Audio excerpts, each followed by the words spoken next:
सलमान शाकिर साहब हाफिज़हुल्लाह, उनके अदारे की ये खसूसियत है कि उन्होंने यहाँ एक बेहतरीन अंदाज से शुबा हिफ्ज़ का आगाज़ किया, साथ साथ एजुकेशन को भी जो उन्होंने परवान चढ़ाया है उसकी एक झलक हम देखते हैं।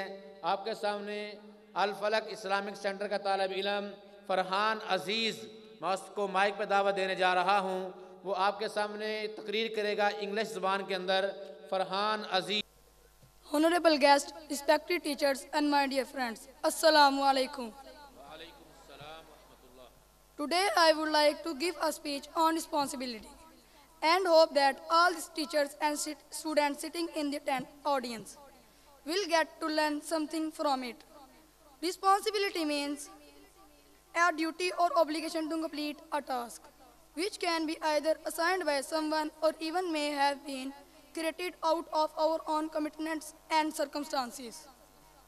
Every responsibility must be taken seriously. And my dear friends, we should put our best effort to bring the task to completion.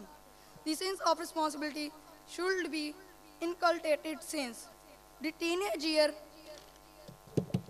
as it is the best time to learn good habits and principles, although there is no age to learn something new. It is again the responsibility of teachers and parents to make sure that the children learn from them, to be responsible from the beginning. Dear audience, please note that the responsibility of an individual may change with situation and time. The quantum of responsibility usually increases with age.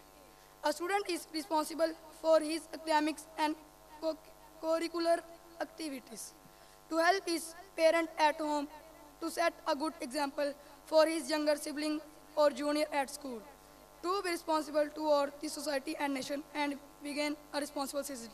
Thank you.